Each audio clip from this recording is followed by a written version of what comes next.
Puxado pela alta da energia elétrica, a inflação avançou em agosto, marcando o segundo mês consecutivo de elevação. Já o grupo de alimentação e bebidas apresentou a terceira queda seguida, ajudando assim a frear o resultado total do mês. É o que revelam os dados divulgados hoje pelo Instituto Brasileiro de Geografia e Estatística, o IBGE.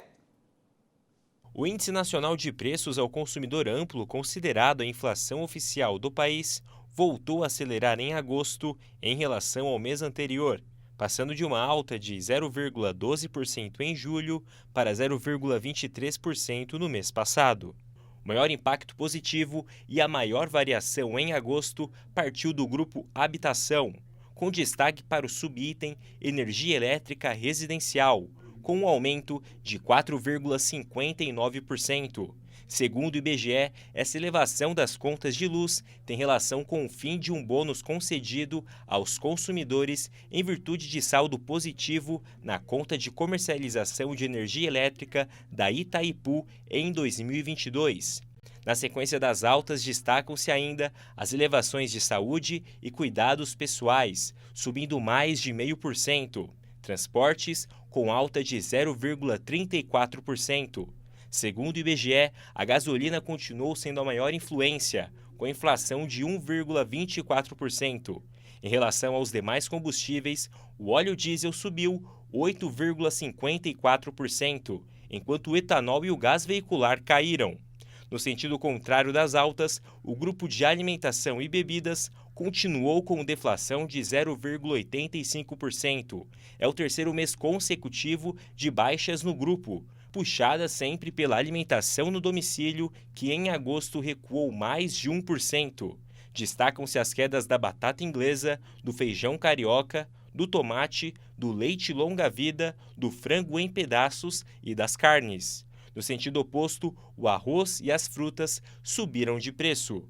Com o resultado de agosto, a inflação acumulada em 12 meses passou de 3,99% para 4,61%. Pois é, mais um mês em que a queda nos preços dos alimentos ajudou a conter a inflação. Mas será que esse movimento baixista vai persistir diante da elevação de demais gastos como energia elétrica e transportes?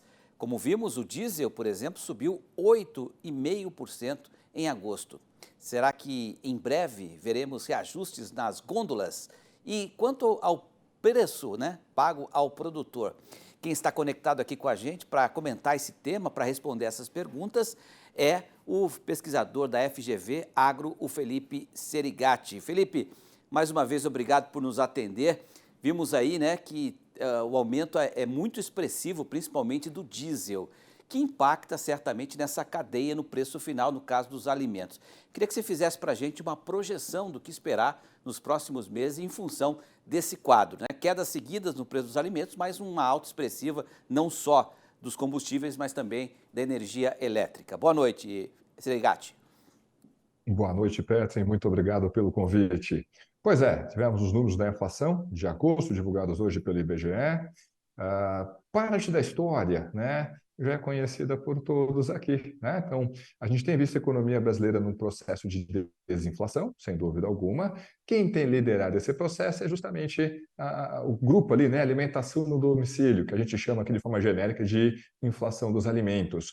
E, de fato, seja pela enorme safra que o Brasil conseguiu colher, seja pelo aumento da quantidade de abates, então, diversos grupos de alimentos estão operando com preços em queda, Por um lado, é bom para o consumidor, sem dúvida alguma, para a inflação como um todo. Você tem ali um grupo que está sendo utilizado, aí, servindo como âncora, mas, de fato, tem um problema que é do lado dos produtores, O que a gente tem olhando para frente? Com relação à inflação de alimentos, isso deve continuar nessa trajetória de queda, Então, não tem nenhum fator grande ali que pode fugir disso. Até mesmo o arroz. A gente está vendo aí uma alta no preço do arroz, mas ele sozinho não consegue reverter a contração observada em diversos outros produtos.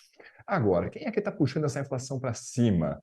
Energia elétrica e combustíveis. Energia elétrica talvez seja temporária, Então, apareceu agora, talvez apareça alguma coisa ainda no próximo mês, mas é algo temporário. Combustíveis, não. Então, Petri, concordo 100% com você. Gente, temos que manter a atenção ali no mercado de combustíveis. Onde é que está o problema ali? Você tem desde problemas geopolíticos, né? Então, a gente está vendo a situação, por exemplo, de a Arábia Saudita e a Rússia reduzindo a sua produção de petróleo. Naturalmente, é uma commodity, então esse preço aumentou no mercado internacional, bate aqui dentro. Não sei com que defasagem, isso depende da política de preços da Petrobras, mas de qualquer forma baixa em todo mundo. Aliás, é justamente esse o efeito mais negativo. Inflação de alimentos. Vamos supor que os alimentos estivessem subindo. Alguma outra coisa ficaria mais cara? Normalmente não. A inflação de alimentos, em geral, morre nela mesma. Agora, Deu uma travada na imagem do Serigati aqui. A gente vai tentar refazer esse contato com um pesquisador da FGV. Enquanto isso, a gente vai falar sobre o preço do petróleo, né? Porque os preços do petróleo subiram cerca de 2%, atingindo o maior valor em 10 meses. Segundo a Organização dos Países Exportadores de Petróleo, a OPEP, a alta se deve a uma perspectiva de oferta mais restrita e ao otimismo com a demanda por energia nas principais economias. O petróleo Brent, uma referência mundial, subiu 1,6%, com o barril valendo $92,06. Já nos Estados Unidos, o petróleo WTI subiu pouco mais de $1,50, custando quase $89 o barril. O Serigati está aqui de volta, você estava concluindo o seu raciocínio, né? Deu para entender que a inflação dos alimentos morre por si só, mas a questão do petróleo, como eu acabei de dar uma nota aqui, é uma preocupação, um fator externo que certamente o Brasil precisa estar atento. A gente vai ter na semana que vem, Serigati, a reunião do Copom, né? Você acha que essa tendência da inflação pode mudar o rumo desse recuo da taxa de juros ou o Copom deve confirmar mais uma redução nessa próxima reunião? Qual que é a sua perspectiva, hein? eu acho que o grande cenário é justamente Copom mantendo a redução de 0,5 ponto percentual, até mesmo porque, embora você tenha tido uma elevação ali na inflação dos combustíveis, ela foi compensada pela contração dos preços dos alimentos. Tanto que a mediana das projeções de mercado era uma inflação de 0,28 e a inflação veio em 0,23.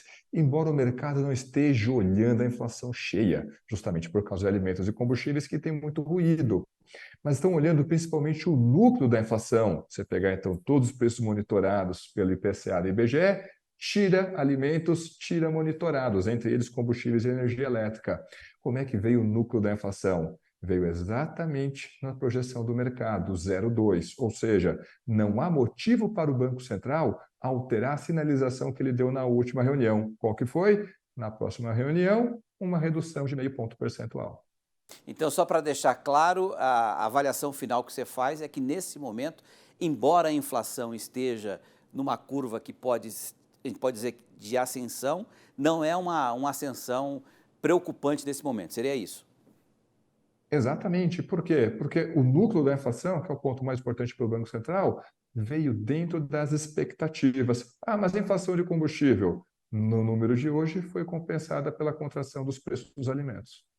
Perfeito. Serigati, mais alguma coisa da primeira resposta que você gostaria de falar, que acabou caindo o sinal aqui? Não, eu consegui pegar aqui a parte que você comentou do petróleo, e exatamente isso, né? Você tem lá uma questão geopolítica, a Arábia Saudita e Rússia reduzindo produção, isso faz com que a cotação do petróleo permaneça em patamares mais elevados lá no mercado internacional. Obrigado, então, Felipe Serigati, mais uma vez pela sua avaliação, pela sua análise aqui. Uma boa noite. Até uma próxima. Muito obrigado, Pet. Uma boa noite a todos. Grande abraço. Um abraço.